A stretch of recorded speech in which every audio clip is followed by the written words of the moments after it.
Good morning बच्चों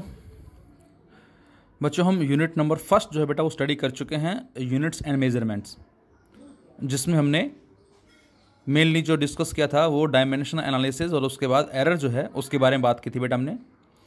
and now we have the unit number second, that is kinematics.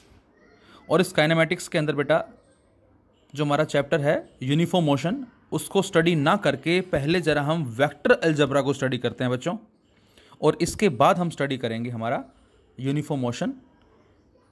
तो vector algebra जो बड़ा ही important concept हमारा, जो हमारा 11th के साथ साथ 12th में भी बहुत जगह यूज होता है। अभी तक हमने सिंपल एडिशन के बारे में, सब्ट्रैक्शन, मल्टीप्लिकेशन के बारे में स्टडी किया है। प्रॉब्लम्स को हमने सोल्व करना सीखा है सिंपल मल्टीप्लिकेशन के बिहाफ पे, या हम ये कह सकते हैं कि हमने 1D की जो प्रॉब्लम्स हैं उनको हम डायरेक्ट सिंपल अलजेब्रा की हेल्प से सोल्व कर सकते हैं। लेकिन जब बात आती है 2D और 3D की प्रॉब्लम्स को सोल्व करने की, तो बच्चों वहाँ पर सिंपल अलजेब्रा जो है वो फेल हो जाता है। और उन प्रॉब्लम्स को सोल्व करने के लिए अब हम जो कॉन्सेप्ट स्टडी करते हैं वो वेक्टर अलजेब्रा में स्टडी करते हैं। तो इसलिए हमें वेक्टर को पढ़ने की ज़रूरत जो है वो महसूस हुई। तो टाइम बिना वेस्ट किए हमारे डायरेक्ट आते हैं अपने टॉपिक पे, vector algebra. So first of all, what is the meaning of physical quantity? तो ये बेटा हम पढ़ चुके हैं यूनिट नंबर फर्स्ट के अंदर। Those quantities which can be measured directly और इनडायरेक्टली, वो क्वांटिटी जिनको हम डायरेक्टली या इनडायरेक्टली मेजर कर सकें उनको हमने फिजिकल क्वांटिटीज़ का नाम दिया है। मास है, लेंथ है, टाइम है, फोर्स है, वेलोसिटी है, ये सारी हमारी फिजिकल क्वांटिटीज़ कहलाती हैं। डायरेक्टली और इनडायरेक्टली क्यों कहा बेटा? मैं आपसे कहता हूं कि हमें किसी नोटबुक की लेंथ नोट करनी है, तो आपने डायरेक्ट मीटर स्केल की हेल्प से उसकी लेंथ को नोट कर लिया। लेकिन मैं कहता हूं हमें किसी मल्टी स्टोरी बिल्डिंग की हाइट नोट करनी है, तो वहां हम मीटर स्केल से फाइंड आउट नहीं कर सकते। तो कोई ऐसा मेथड चाहिए हमें जिसके थ्रू हम उस मल्टी स्टोरी बिल्डिंग की हाइट को मेजर कर सके, और इसके बारे में भी हम बात कर चुके हैं। तो ये हमारा इनडायरेक्ट मेथड कहलाएगा। So that is why we can say the quantities which can be measured directly और indirectly denotes the physical quantities. अब बच्चों 9th क्लास में आप स्टडी कर चुके हैं कि इन क्वांटिटीज को हम 2 कैटेगरीज में डिवाइड करते हैं। First one is scalar quantities and the second one is vector. और आपने पढ़ा भी बेटा, स्केलर वो होती हैं जिनका केवल मैग्नीट्यूड है, और वेक्टर वो हैं जिनका मैग्नीट्यूड भी है उसके साथ साथ डायरेक्शन है। उनको हमने वेक्टर का नाम दिया था। लेकिन मैं समझता हूं कि ये शायद स्टेटमेंट हमारी स्लाइटली इनकम्प्लीट है without parallelogram concept as well as commutative law. अभी जरा बात करेंगे इसके बारे में हम, और कंप्लीटली इसको डिस्कस करेंगे बेटा हम आगे। तो फिलहाल स्केलर वो हैं जिनका केवल मैग्नीट्यूड है, mass, length, time, speed etcetera.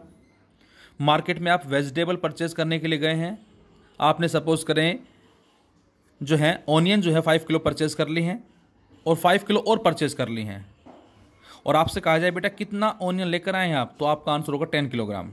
आपने दोनों को ऐड कर दिया। आपने दिन में 2 घंटे पढ़ाई की है, और सपोज 2 घंटे ही आपने शाम को पढ़ाई की। रात को पापा पूछते हैं कि आप कितने घंटे पढ़े, तो आपका आंसर होगा 4 आवर्स। आपने दोनों को ऐड अप कर दिया सिंपल अलजेब्रा से, ये हम बोल सकते हैं।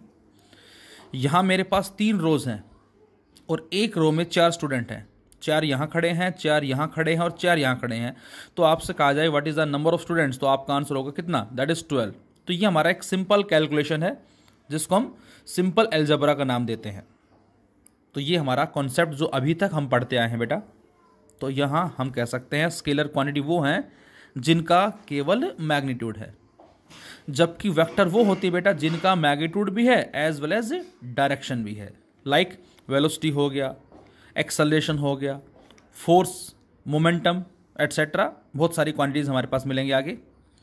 और इसमें डायरेक्शन जो है बेटा play an important role. Direction का बड़ा ही अहम रोल होता है। डायरेक्शन चेंज करते ही उस वेक्टर पे क्या इफेक्ट पड़ेगा, ये भी हम स्टडी करेंगे आगे फिलहाल। और इसके साथ साथ हम स्टडी करेंगे क्या? Parallelogram law of vector addition, कि वेक्टर के कॉन्सेप्ट को पैरेललोग्राम की हेल्प से किस तरह से हम सोल्व कर सकते हैं। जैसे मैं आपसे कहता हूं कि हमारे पास 2 फोर्सेज हैं बेटा, से F1 एंड F2, और दोनों की वैल्यू भी आपको दे रखी है, और मैं आपसे कहता हूं कि उनके बीच का एंगल जो है वो भी कुछ हो सकता है, जो 0 हो सकता है, 30, 45, 60, 90, 180, what ever be the angle. तो अब जो हम आगे स्टडी करेंगे फिलहाल वो स्टडी करेंगे कि फाइनल जो रिजल्टेंट फोर्स होगा उन दोनों का, अब वो चाहे 2 फोर्स हैं, चाहे 10 फोर्स है, चाहे 50 है, चाहे 2 लाख है, चाहे 50 लाख है, जितने मर्जीज हैं, उन सभी का एक सिंगल रिजल्टेंट कहलाएगा बच्चों, जो हम आगे स्टडी करेंगे। फिर से हमारे पास नंबर ऑफ वेक्टर्स हो सकते हैं, may be 2, 3, 4, 5, 6, 7, 8, 9, 10 and so on, और उन सभी का एक सिंगल रिजल्टेंट वेक्टर जो है वो हम सोल्व करेंगे। लेकिन सुविधा के लिए हम इस चैप्टर में बहुत सारे ना लेके फिलहाल 2, 3, 4, 5 तक ले लेते हैं, ताकि हमारी कैलकुलेशन जो थोड़ा इजी रहे। सपोज हमने 2 फोर्सेस मान ली हैं, F1, F2, मे बी हम मान लेते हैं एक को 3 न्यूटन मान लेते हैं, एक को 4 न्यूटन मान लेते हैं, और आपसे कहा जाए क्या कि उन दोनों के बीच का जो फोर्स है, जो एंगल है वो कितना है बेटा, 0, तो बताओ रिजल्टेंट फोर्स कितना होगा। ये बच्चों आगे स्टडी करेंगे हम, मैं फिलहाल अभी रिजल्ट बता रहा हूं आपको। तो बच्चों हम इस वेक्टर अलजेब्रा के इस कॉन्सेप्ट को यूज करेंगे, जिसको हम बोलते हैं parallelogram law of vector addition. आपने यहां पुट किया, F1 कितना है 3, F2 कितना है 4, तो 3 का स्क्वायर प्लस 4 का square plus 2 into 3 into 4 into cos, अब जो भी एंगल दे रखा है, सपोज कहता हूं 0, कोस 01, तो 3 का स्क्वायर 9, 4 का स्क्वायर 16, 25, तो ये हो गया, प्लस में 2 इंटू 3, 6 इंटू 4, 24, उसको सोल्व कर लेंगे। मैं कहता हूं बच्चों एंगल 90 डिग्री है, तो कोस 90 0, तो हमारा आंसर आ जाएगा 3 का स्क्वायर प्लस 4 का स्क्वायर और उस सारे का under root, which is equal to 5। तो 3 और 4 यदि दोनों में एंगल 90 डिग्री है, तो फाइनल जो रिजल्टेंट फोर्स होगा बच्चों वो कितना होगा, 5 न्यूटन होगा। ये इस बात का मतलब होगा। इसी तरह से एंगल यदि दे दिया जाए हमें कितना, 120 डिग्री, 60 डिग्री, तो उसके रेस्पेक्ट में हम सोल्व कर सकते हैं। ये हम अप्लाई किस पे करेंगे बेटा, ये हम अप्लाई उस पे करेंगे जो जो हमारी वेक्टर्स क्वांटिटी होंगी, जैसे वेलोसिटी हो गया, मोमेंटम है, एक्सेलरेशन है, फोर्स है, इन सभी पे हम इस कॉन्सेप्ट को अप्लाई करेंगे। और इसके साथ साथ A vector plus B vector का जो सम होगा that is equal to B vector plus A vector, जिसको हम आगे नाम देंगे कम्यूटेटिव लॉ का। तो वेक्टर की जो स्टेटमेंट है, मैग्नीट्यूड हो, डायरेक्शन हो, और इसके साथ साथ इनको भी ओबे करना चाहिए, तो उसी को ही बच्चों हम आगे नाम देंगे दैट इज किसका, वेक्टर क्वांटिटीज का। तो ये भी magnitude, direction, parallelogram and vector addition, जो कि parallelogram law of vector addition and commutative law को भी फॉलो करना चाहिए, तो उसको हम नाम देंगे किसका, वेक्टर का नाम देंगे। तो स्केलर वो है बेटा जिनका मैग्नीट्यूड है, और वेक्टर वो है फिलहाल जिसका हम बोले मैग्नीट्यूड भी हो एज वेल एज डायरेक्शन भी हो। अब बच्चों जो स्केलर हैं उसको बेटा हमने 2 कैटेगरीज में डिवाइड कर दिया, एक को हम बोलते हैं टेंसर और एक को बोलते हैं बच्चों phasor. The scalar quantities can be divided into 2 parts, first one is tensor and the second one is phasor. Tensor किसको बोलते हैं हम, टेंसर, तो आंसर है those scalar quantities having different values at different places. तो बेटा scalar जो quantity है उनको टेंसर कब बोलेंगे हम, तो आंसर ये वो स्केलर क्वांटिटी होंगी which having different values at different places. कैसे, तो आंसर है टाइम, टाइम की अलग अलग जगह पे अलग अलग वैल्यूज है। जैसे मैं कहता हूँ इंडिया में टाइम क्या है, यूएसए में टाइम क्या है, कनाडा में टाइम क्या है, तो अलग अलग कंट्रीज में, रशिया में टाइम क्या है, टाइम जो है वो हमें अलग अलग मिलता है। तो टाइम जो है बेटा इसको स्केलर भी कह सकते हैं, लेकिन और स्पेसिफिक यदि नाम देना चाहें इसको हम टेंसर बोल सकते हैं। तो टेंसर किसको नाम दिया, those scalar quantities which having different values at different places. Time, temperature की भी अलग अलग जगह पे अलग अलग वैल्यूज हैं। ये बच्चों हम आगे स्टडी करेंगे। मोमेंट ऑफ इनर्शिया ये क्या होता है बात करेंगे आगे हम। तो एक ही बॉडी का डिफरेंट मोमेंट ऑफ इनर्शिया हो सकता है depending upon the axis of rotation. फिलहाल ये हम आगे स्टडी करेंगे। अभी आप याद रखें टाइम हो गया, टेम्परेचर हो गया, तो ये हमारी टेंसर क्वांटिटीज कहलाती हैं। फेजर क्वांटिटीज, फेजर जो वर्ड है बेटा ये फेज से लिया गया है, जिसका मीनिंग हम एंगल या टाइम से लेते हैं। बच्चों हम स्टडी करेंगे alternating current as well as direct current. जो हमारा alternating current as well as alternating voltage होता है, जिसको हम एसी बोलते हैं, उसका ग्राफ जो है वो हमें कुछ इस तरह से मिलता है। जो हम एसएचएम में भी इस तरह के कर्व के बारे में स्टडी करेंगे।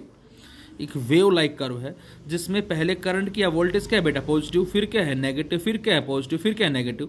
तो यहाँ पर एक फेज के रेस्पेक्ट में करंट और वोल्टेज में चेंज आ रहा है, जिसको हम बोलते हैं पाई, 0 पाई, 2 पाई, 3 पाई, 4 पाई।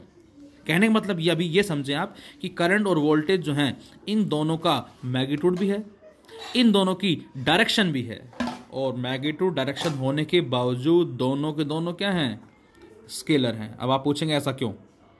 क्योंकि करंट और वोल्टेज यदि मैं कहता हूं इसका मैग्नीट्यूड भी है और यदि इसकी डायरेक्शन भी है तो आप तो सीधा सीधा कहेंगे कि सर ये तो वेक्टर क्वांटिटी होना चाहिए, लेकिन नहीं बच्चों, ये दो ऐसे हैं बेटा जिनका मैग्नीट्यूड और डायरेक्शन होने के बावजूद भी ये स्केलर कहलाते हैं। अब ये वेक्टर क्यों नहीं कहलाते? तो मैंने अभी आपको बताया, क्या बताया, कि वेक्टर के लिए मैग्नीट्यूड डायरेक्शन होना ही सफिशिएंट नहीं है, उसके साथ साथ वो इस कॉन्सेप्ट को भी ओबे करे। जैसे हमने मान लिया कि यहां से करंट आया बच्चों 3 एम्पियर, यहां से करंट आया बच्चों कितना, 4 एम्पियर, और दोनों में एंगल कितना है, 90 एम्पियर। तो बताएं इस तरफ करंट कितना जाएगा? तो आप सीधा सीधा बता देंगे कि सर यहां से 3 एम्पियर आया, यहां से 4 एम्पियर आया, इधर कितना गया, 7 एम्पियर। क्या आप ऐसे कहेंगे, current net equal to I1 का स्क्वायर प्लस I2 का square plus 2I1 I2 cos 90 and cos 90 0? I1 कितना है, 3 एम्पियर, I2 कितना है, सेम इसी कॉन्सेप्ट से 4 एम्पियर, 5 एम्पियर। क्या आप नेट करंट को 5 एम्पियर बोलेंगे या 7 एम्पियर बोलेंगे? तो आप नेट करंट को 7 एम्पियर बोलेंगे। क्या आप टोटल करंट को 7 एम्पियर बोलेंगे, ना कि 5 एम्पियर। तो 5 एम्पियर जो है किसके बिहाफ पे है, ये वेक्टर के बिहाफ पे है, और 7 एम्पियर किसके बिहाफ पे है, सिंपल स्केलर एडिशन या सिंपल अलजेब्रा के बिहाफ पे है। तो ये हमारा आंसर होगा, ना कि ये। और ये हम ऐसा बोलते हैं कि करंट जो है ये स्केलर एडिशन को ओबे करता है। मतलब करंट और वोल्टेज दो ऐसी क्वांटिटीज हैं जिनका मैग्नीट्यूड भी है, डायरेक्शन भी है, फिर भी स्केलर है, क्योंकि ये स्केलर एडिशन को ओबे करते हैं, ना कि वेक्टर एडिशन को।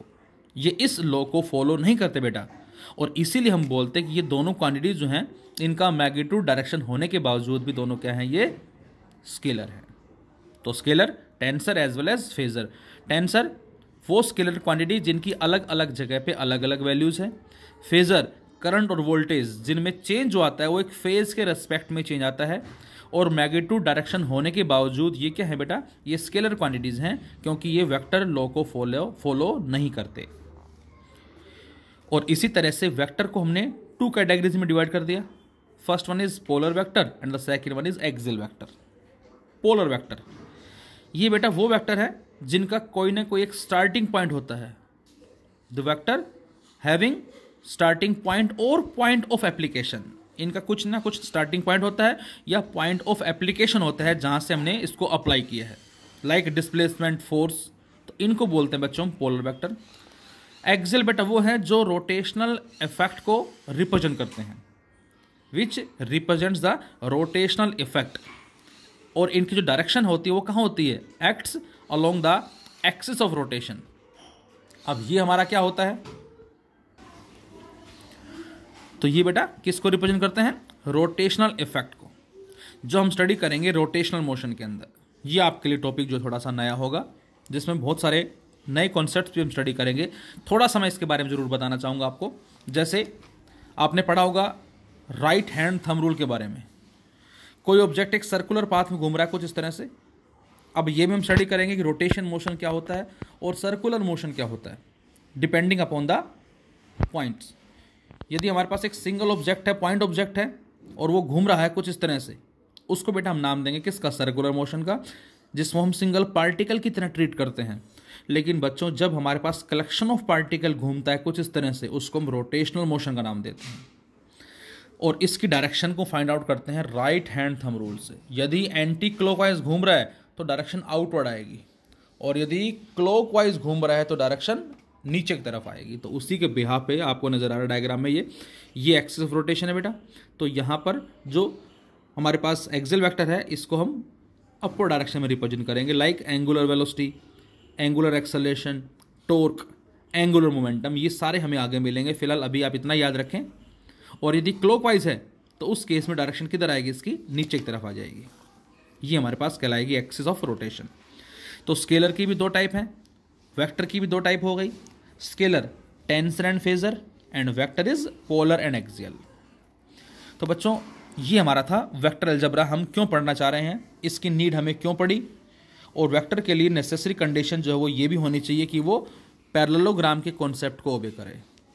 करंट और वोल्टेज जो हमारे पास वो ऐसी दो क्वांटिटी हैं जिनका मैग्नीट्यूड डायरेक्शन होने के बावजूद भी स्केलर है, तो आंसर है कि वो इस कॉन्सेप्ट को ओबे नहीं करते। अब बात आती है बच्चों रिप्रेजेंटेशन ऑफ ए वेक्टर, कि वेक्टर को हम किस तरह से रिप्रेजेंट करेंगे। तो जैसा कि अभी हमने पढ़ा कि वेक्टर वो होता है बेटा जिसका मैग्नीट्यूड भी है एज वेल एज डायरेक्शन भी है। मैं आपसे कहता हूं ए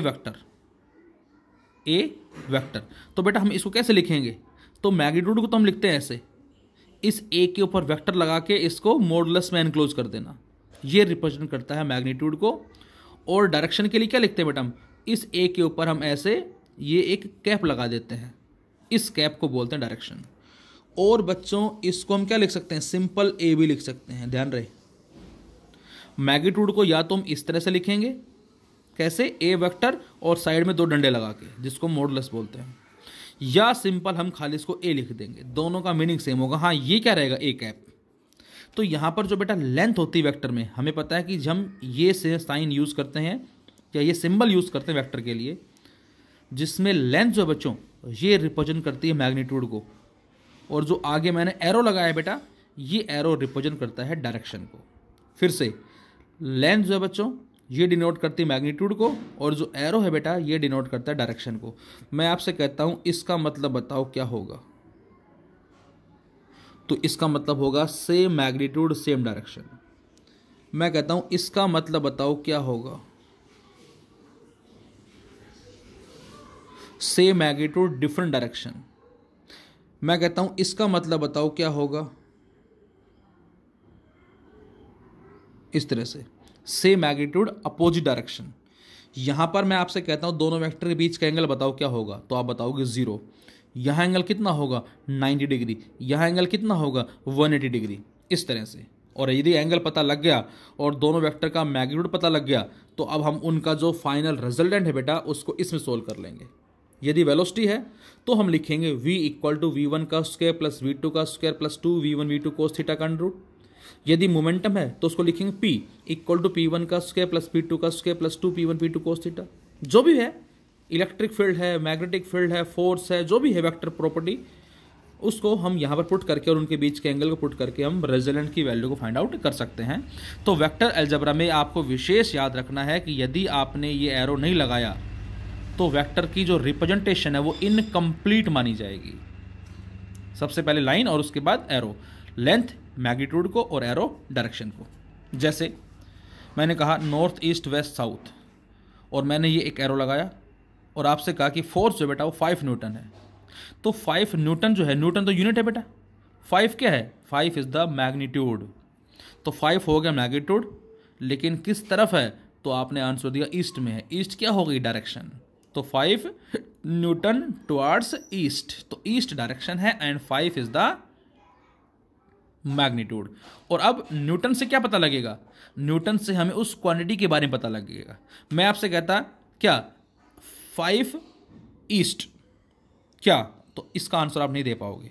मैं कहता हूं 5 मीटर पर सेकंड ईस्ट, तो अब आप बता देंगे कि 5 मीटर पर सेकंड ईस्ट का मतलब ये वेलोसिटी को रिप्रेजेंट कर रहा है। मैं कहता हूं 10 मीटर पर सेकंड स्क्वायर नॉर्थ, 10 मीटर पर second square, this is the acceleration unit. तो अब आप बताएंगे एक्सेलेरेशन नॉर्थ में कितना है, 10 मीटर पर सेकंड स्क्वायर है, तो ये इसका मतलब होगा। तो 5 मैग्नीट्यूड है और ईस्ट क्या डायरेक्शन है, और क्वांटिटी के बारे में पता करने के लिए हम उसकी यूनिट भी लगाएंगे साथ में। अब बच्चों सबसे पहली जो चीज़ हमें इस वेक्टर में याद रखनी, क्या बहुत सारे कॉन्सेप्ट्स हमें आगे मिलेंगे वेक्टर में, लेकिन उनको पढ़ने से पहले कुछ डेफिनेशंस हैं, ये आपको बड़े अच्छे से पढ़ने, मैं फिर रिपीट कर रहा हूँ, कुछ डेफिनेशंस हैं ये 10-12 हमारे पास, और इनको बड़े अच्छे से आपको रीड भी करना है प्लस नोट डाउन भी करना है और समझना भी है यहाँ से। तो इस कैटेगरी में सबसे पहली जो डेफिनेशन आ रही है हमारी, वो आ रही है यूनिट वेक्टर की। बड़ा ही इंपॉर्टेंट कॉन्सेप्ट हमारा बेटा यूनिट वेक्टर। यूनिट जैसा कि इसके नाम से ही पता लग रहा है, ये बेटा वो वेक्टर होगा जिसका मैग्नीट्यूड जो है कितना हो, 1 हो। A vector whose magnitude is unity and tells us about the direction of a given vector. Vector जिसका मैग्नीट्यूड जो है बेटा कितना होना चाहिए, 1 होना चाहिए, यूनिटी होना चाहिए, जो हमें किसी भी गिवन वेक्टर की डायरेक्शन के बारे में बताता है। जैसे मैं आपसे कहता हूं कि वेलोसिटी जो है वो है 5 मीटर पर सेकेंड, किस तरफ है, ईस्ट डायरेक्शन में है। अब वेलोसिटी वेक्टर क्वांटिटी है तो हम क्या करें, एक एरो लगाएं। ये हमने एरो लगा दिया बड़ा बड़ा सा इस तरह से, तो ये लेंथ क्या होगी बेटा, ये लेंथ होगी बच्चों 5, और ये एरो क्या हो जाएगा, ये एरो हो जाएगी डायरेक्शन। और मैंने इस लेंथ को 5 इक्वल पार्ट्स में डिवाइड कर लिया, 1 unit 1 unit 1 unit 1 unit 1 unit.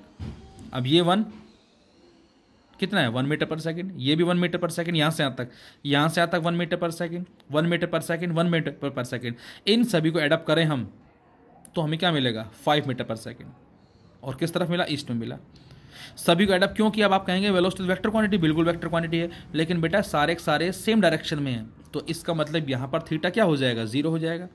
मैं आपसे कहता हूँ ये भी 1 ये भी 1, इनका बताओ रिजल्टेंट, तो पुट करके सोल्व करेंगे इसमें। तो इस तरह से हम इसमें बोल सकते हैं। तो यहाँ पर हम ये कह सकते हैं क्या, कि यहाँ पर ये भी 1 है, ये भी 1 है, ये भी 1 है, ये भी 1 है, ये भी 1 है, तो ये सारे 1 1 है, तो ये क्या कहलाएगा, यूनिट वेक्टर कहलाएगा।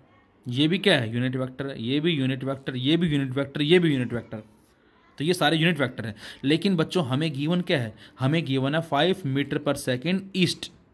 तो मैं अब आपसे ये कहूँ इसमें मैग्नीट्यूड बताओ कितना है, तो आप बोलेंगे 5। व्हाट इज द मैग्नीट्यूड, तो आपका आंसर क्या होगा बेटा, आपका आंसर होगा दैट इज 5।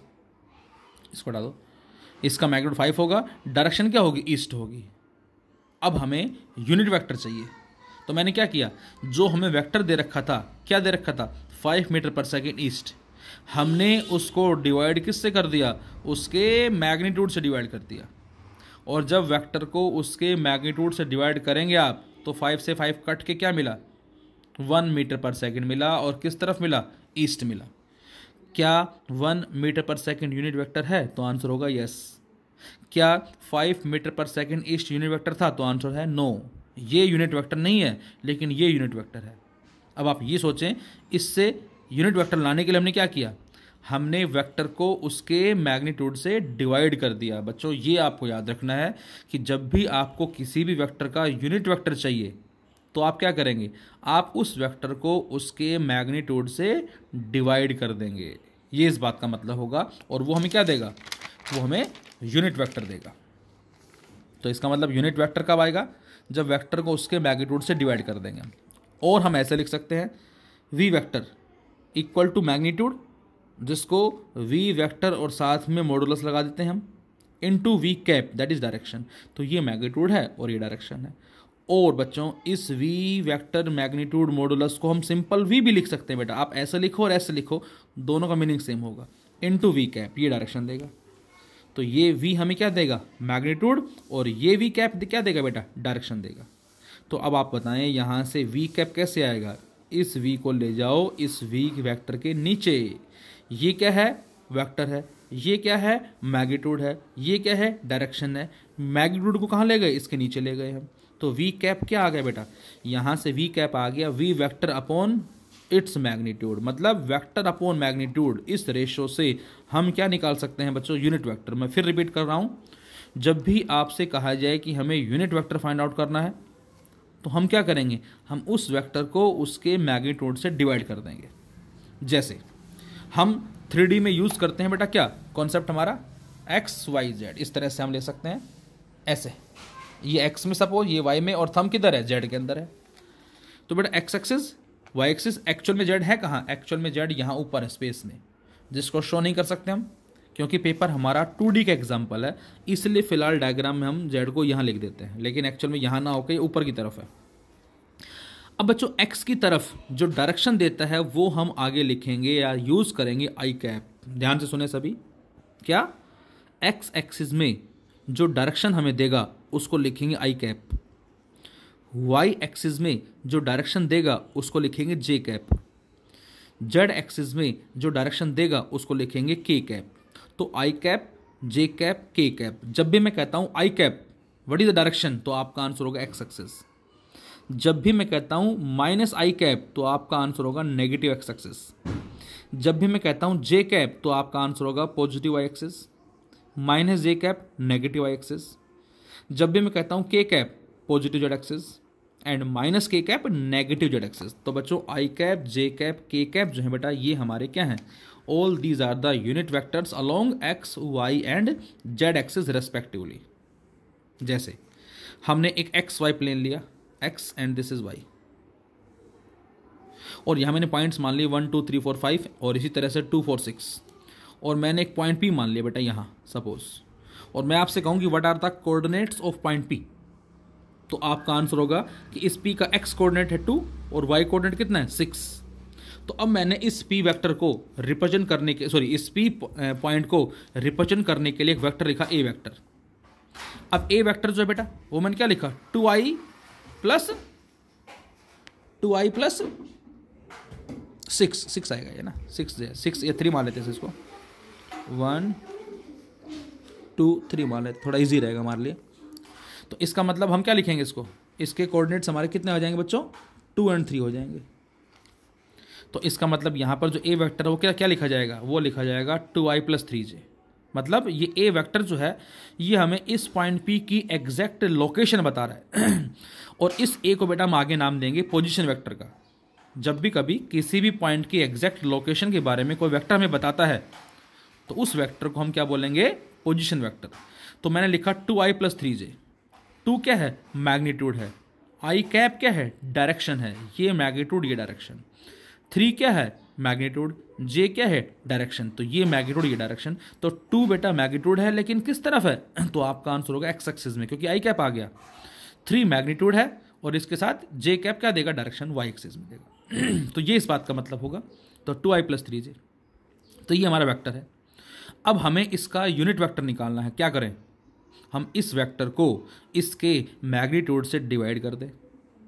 वेक्टर कितना है 2i प्लस 3j, मैग्नीट्यूड कितना है √13। अब ये √13 कैसे आया, अभी जरा नेक्स्ट प्रॉपर्टी में हम बात करेंगे फिलहाल। तो बेटा यहाँ से यूनिट वेक्टर कितना आ जाएगा 2i प्लस 3j और अपॉन में √13। √13 क्या है बच्चों, इसका मैग्नीट्यूड। कैसे आया अभी जरा नेक्स्ट प्रॉपर्टी में हम बात कर रहे हैं। और इस यूनिट वेक्टर की बच्चों इंपॉर्टेंस क्या होगी, तो आंसर है इसकी सबसे बड़ी इंपॉर्टेंस ये है बेटा कि ये स्केलर को वेक्टर में कन्वर्ट कर देता है। जैसे मैं लिखता हूँ 5, केवल 5, तो ये 5 क्या है बेटा मैग्नीट्यूड है, लेकिन मैं जैसे ही इसके साथ j कैप लगा देता हूँ तो ये बन जाएगा डायरेक्शन भी, मतलब वेक्टर बन जाएगा। इस तरह से हम स्केलर को वेक्टर में कन्वर्ट कर सकते हैं। तो यूनिट वेक्टर निकालने के लिए वेक्टर को उसके मैग्नीट्यूड से डिवाइड करते हैं। अब मैग्नीट्यूड कैसे फाइंड आउट करते हैं, तो ये हमारी प्रॉपर्टी नंबर 2 है, that is known as modulus of a vector. तो what is the meaning of modulus, तो आंसर है the magnitude of a vector is called modulus of a vector. किसी भी वेक्टर के मैग्नीट्यूड को हम मॉडुलस ऑफ ए वेक्टर बोलेंगे। कैसे आएगा बेटा ये, तो ये हमारा होता है ए वेक्टर का मैग्नीट्यूड या मॉडुलस, या सिंपल ए लिख दो, अब इसको आप, एक ही बात है। It will be equal to, ध्यान से देखें, कोफिशिएंट ऑफ आई कैप का square plus coefficient of J cap का square plus coefficient of K cap का स्क्वायर और उस सारे का अंडर रूट। ये हमारा एक फॉर्मूला है मॉडुलस ऑफ ए वेक्टर को कैलकुलेट करने के लिए। यह हम डिस्टेंस फॉर्मूला जो हम आगे मैथमेटिक्स में पढ़ते हैं उसके बिहाफ पे भी सोल्व करते हैं। x2 minus x1 into i cap plus y2 minus y1 j cap plus z2 minus z1 into k cap, और उसी तरह से फिर जब मैग्नीट्यूड निकालेंगे तो ये आ जाएगा हमारा। फिर से कोफिशिएंट ऑफ आई कैप, मतलब उस वेक्टर में आई कैप के साथ जो भी दे रखा हमें उसका स्क्वायर, प्लस जे कैप के साथ जो दे रखा उसका स्क्वायर, प्लस के कैप के साथ जो दे रखा उसका स्क्वायर, और उस सारे का अंडर रूट। जैसे इसी की बात करते हैं, हमें इस वेक्टर का निकालना है मैग्नीट्यूड या मॉडुलस। तो इस आई कैप के साथ क्या बेटा 2 है, तो 2 का स्क्वायर, जे कैप के साथ कितना है बच्चों 3 का स्क्वायर, के कैप है नहीं 0, तो 2 का स्क्वायर 4, 3 का स्क्वायर 9 और इस सारे का रूट √13। तो इस तरह से बच्चों हमें मिलता है √13 क्या, इस वेक्टर का मैग्नीट्यूड। मैं कहता हूँ आई cap plus j cap plus k cap, इसका बताओ मॉडुलस क्या होगा, आई cap plus j cap plus k cap. तो आप लिखेंगे coefficient of I cap plus coefficient of J cap plus coefficient के कैप, तीनों का स्क्वायर और उस सारे का रूट। अब आई कैप जे कैप के कैप के साथ कितना है 1 1 1 है, तो 1 का स्क्वायर प्लस 1 का स्क्वायर प्लस 1 का स्क्वायर और उस सारे का अंडर रूट, दैट इज √3। तो √3 क्या कहलाएगा बच्चों, ये कहलाएगा magnitude of i vector plus j vector plus k vector. Sorry i cap plus j cap plus k cap इसका।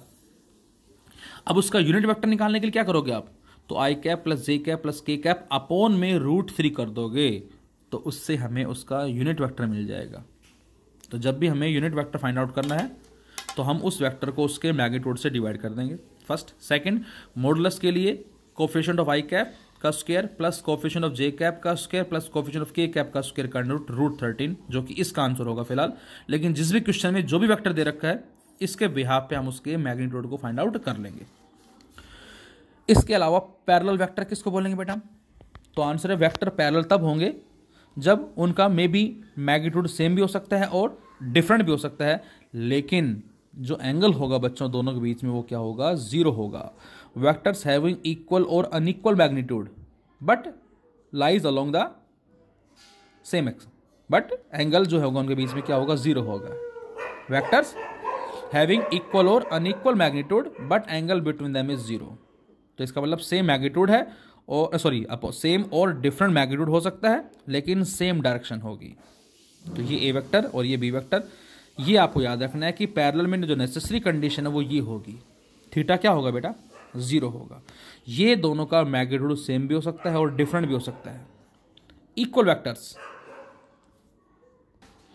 अब इक्वल वेक्टर्स किसको नाम दिया हमने, तो इक्वल जैसा कि नाम से पता लग रहा है same magnitude and same direction, तो इसके लिए कंडीशन है बेटा मैग्नीट्यूड भी सेम हो और डायरेक्शन भी सेम हो। अब जरा दोनों को ध्यान से देखें, यहां एंगल कितना है, 0, यहां एंगल कितना है, 0, यहां मैग्नीट्यूड दोनों का सेम है, यहां सेम हो भी सकता है और नहीं भी हो सकता। इसका मतलब इक्वल वेक्टर को पैरेलल बोल सकते हैं, लेकिन पैरेलल को मे और मे नॉट भी, ये हो भी सकता है और नहीं भी हो सकता है। तो इक्वल के लिए कंडीशन क्या है बेटा, मैग्नीट्यूड भी सेम हो डायरेक्शन भी सेम हो, और पैरेलल के लिए डायरेक्शन सेम है, मैग्नीट्यूड मे बी और may not be. Anti parallel, theta 180 degree, vectors having equal और unequal magnitude but angle between them is 180 degree, लेकिन दोनों क्या होने चाहिए, अपोजिट डायरेक्शन होनी चाहिए। देख सकते हो आप, एक वेक्टर इस तरफ है एक इस तरफ है, थीटा कितना होगा बेटा, 180 डिग्री होगा इन दोनों के बीच में। नेगेटिव वेक्टर देखो आप ध्यान से, दोनों का मैग्नीट्यूड सेम है लेकिन डायरेक्शन अपोजिट है, इसका मतलब क्या होगा, सेम मैग्नीट्यूड अपोजिट डायरेक्शन, उसको बोलेंगे हम क्या, नेगेटिव वेक्टर। मतलब ये ए वेक्टर है तो इसको बी की जगह -a वेक्टर भी लिख सकते हैं। क्या नेगेटिव वेक्टर एंटी पैरेलल है, बिल्कुल है। क्या एंटी पैरेलल वेक्टर नेगेटिव है, मे और मे नॉट भी, हो भी सकता है और नहीं भी हो सकता।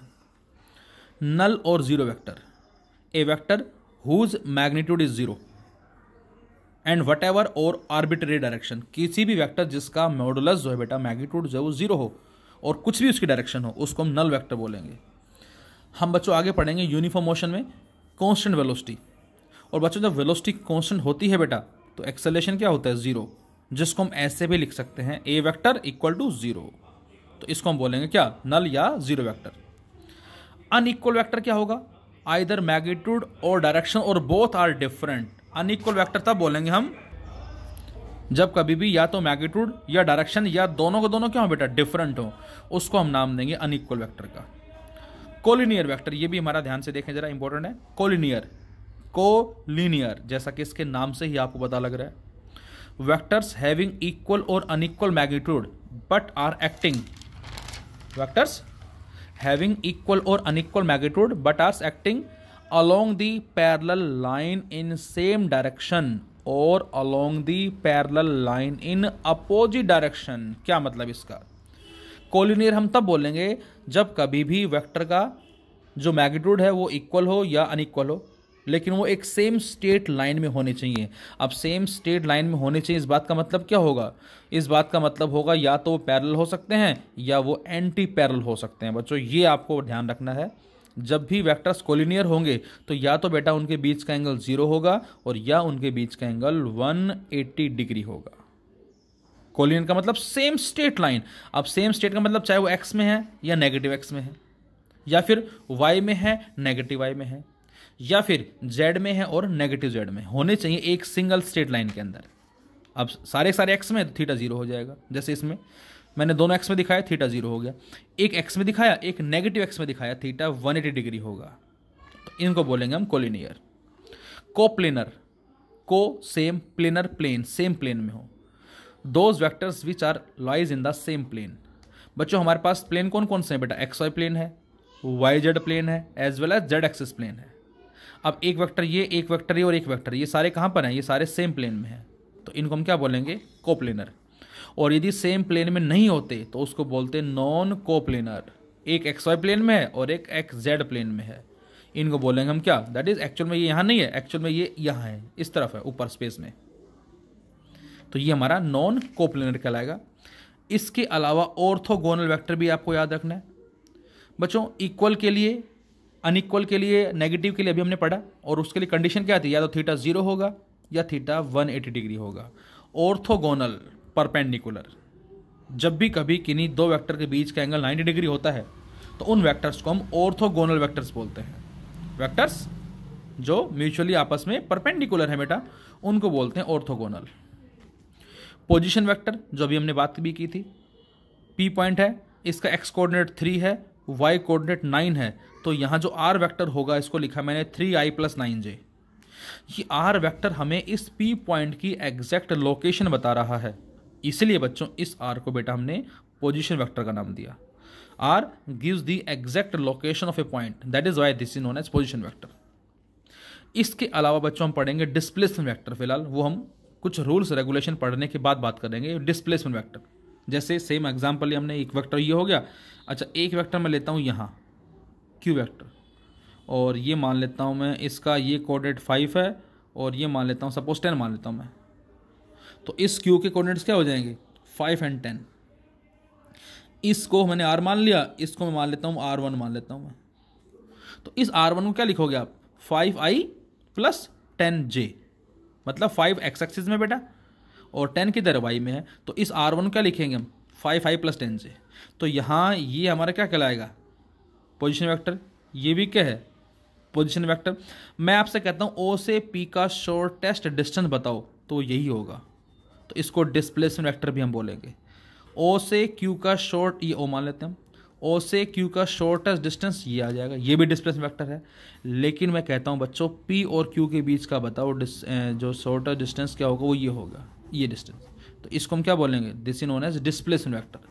अब इसको फाइंड आउट कैसे करेंगे, तो आंसर इस वेक्टर में से इसको माइनस कर देंगे या इसमें से इसको माइनस कर देंगे, वो कैसे करेंगे वो हम आगे बात करेंगे। फिलहाल तो ये हमारे पास कुछ टर्म्स हैं जो वेक्टर अलजेब्रा में हमारी आगे यूज़ होंगी। तो बच्चों आज हमने स्टडी किया वेक्टर, और बड़े ध्यान से बेटा इसको समझना है, अच्छे से नोट्स प्रिपेयर करने हैं आपको, जहाँ जो डाउट हो मुझसे पूछना भी आपको।